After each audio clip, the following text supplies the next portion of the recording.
What have I learned over a lifetime that seems relevant to me today on a slow morning at age 48? Philip is our guest of honor, and so that's not a bad place to start, which is that dogs probably offer more value per minute and per dollar than anything else in life.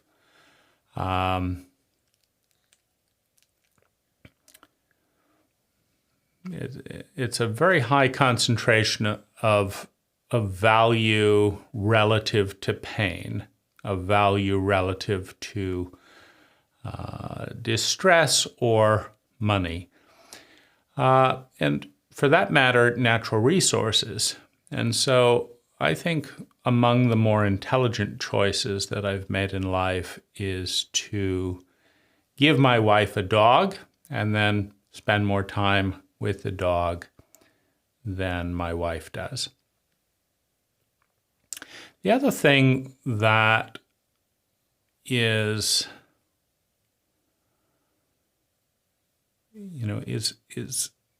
quite significant is that states of being, high states of being, you could call it resonance, being awake, being present, but high states of being are 1,000 times more valuable than gadgets, than things. And so I think that it's easy to fall prey to the delusion, to the lie, that having the next phone, having the next whatever, is going to somehow do something that's important. I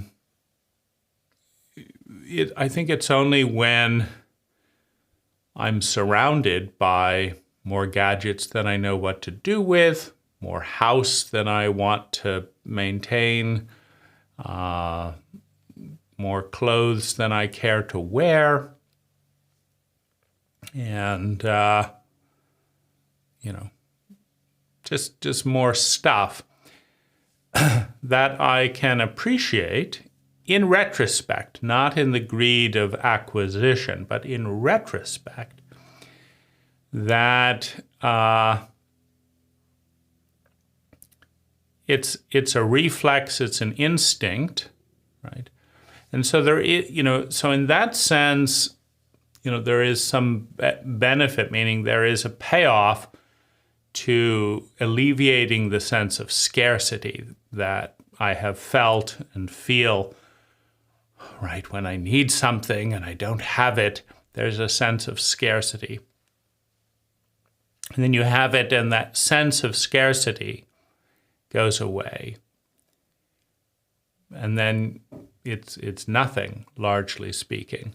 There are some things that I think are very fun and nice to have. I like my BMW i3 electric car, because it's smooth, because it's quiet, because it facilitates flow. And so I would say staving off a certain sense of that fear and scarcity by having enough things is beneficial, meaning you can meditate and release that sense of scarcity and acquisitiveness through meditation. But since it is there as a biological instinct, I'm fine with the approach that I've taken, which is to just have a lot of stuff until, the instinct still comes up at times. I've got to have this. But it's a little bit more of a joke, right? When you've already got more things than you know what to do with, than you're spending time with, when, then it's still there, but it's easier to pacify. You can say, well, you had this feeling last week and you went and got this thing, and now what, right? You're not using it, or now you have to clean it or go put it away or charge it, and what? Why get more things? So I would just say to be aware, to stop acquiring at the point when you have a sense of humor about it, right? Because it's not very funny when you're poor, when you're on the street, when you feel like I'm not good enough. It's not very funny, right? But at a certain point of acquisition, it becomes more and more hilarious, right? I've got to go and do this so that I can do this, so that I can do this, and it's just a big waste of time. But it is easier to have the humor and the lightness, I think, about it when you could let go, right? And so, so I think what I've learned is that there are small, scared, lonely parts inside that are somewhat comforted by, access to various resources. And so I would also say that, a very big thing that I've learned is that our culture is off track. It's not off track, it's off the track of sustainable well-being. It's on track for a number of things, but it's off the track of sustainable well-being. And doesn't seem terribly interested in noticing the deviation or doing something about it. And so I would also just affirm, and reaffirm the fact that you, right, at various points in life, have a better compass, a better guide to well-being than the culture does, right? And so if something is making sense to you that is a deviation from the norm, statistically, if I look back, you and I have been good at making those judgment calls. The culture, for example, is not saying, "Oh, you really need to have a dog. You really need to have a dog," but you really need to have a dog, right? And the culture is saying you need a new car, you need this, you don't, right? And so there's a misalignment. And in that sense, I think it's useful to understand that your culture is not your friend, meaning your friend wants the best for you with the least amount of unnecessary suffering. Your culture does not. And so that's useful to know.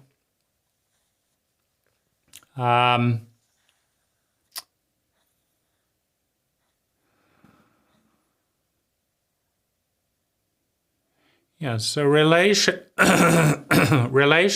presence,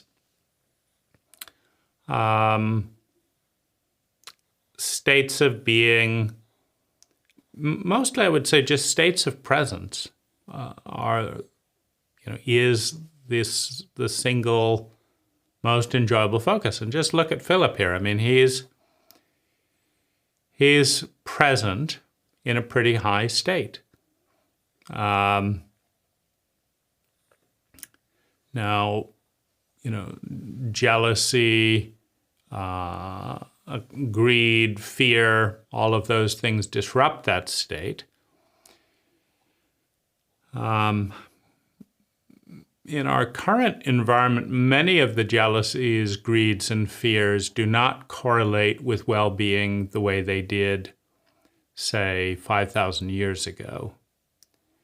And so, that's I think another challenge to our process, is that the instincts that kept us alive and moved us towards well-being in the past have now become trip hazards in the present. So, so that's just something to be aware of, that all structures are a guide or a handrail at certain moments in time, and then the same structures become impediments at another moment in time in a different context. And it's interesting. I'm enjoying the process of creating positive futures in writing them down, creating positive futures without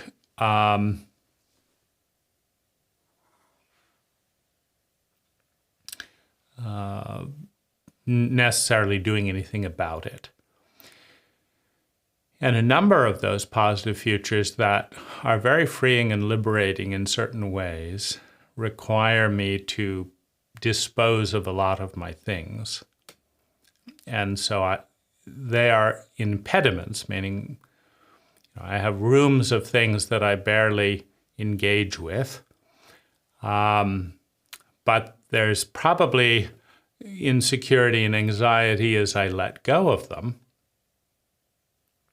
But they're not actually adding energy and dynamic growth to my life.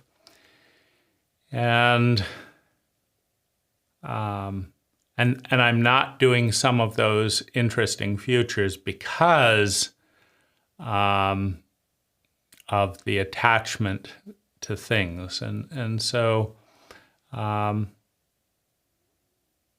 yeah, and this is probably one of them, right? And this is a mixed bag. It's not as intelligent as my dog, and by this I'm referring to the separate room in the house with a one-click film studio, right? Click one button, all the lights come on.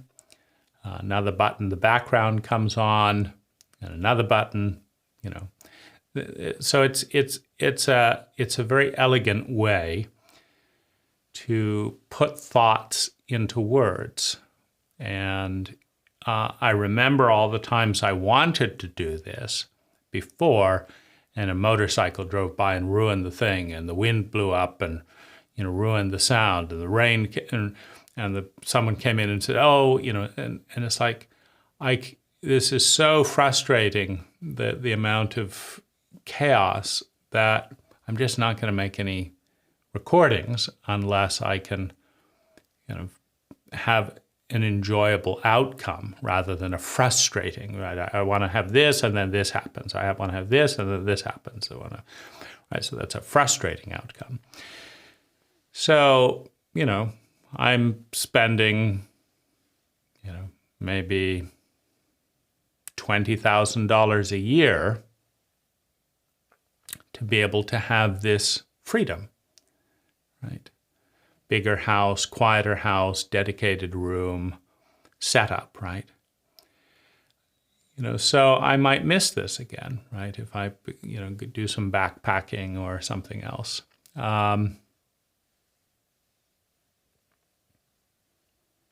But that's also, I think, something else that I've learned is it is a prison to be in what could be called a golden cage, right? And this is an interesting pushback to success, right? Because I'm not learning and growing and having new experiences because it is more enjoyable and more comfortable to be in this house than 90% of places on the planet, or the friction, right? As a package, right? As an income base, and so that is an interesting intellectual crisis, and it's one that, is still I'm still working with, is how to respond when very small spiral patterns of energy, which take very little effort to maintain, are more enjoyable or more comfortable or more controllable than 99.9% of reality. But it becomes a low growth pattern. It becomes easy to go to sleep in a very narrow, simple, comfortable spiral. So those are some of the things that I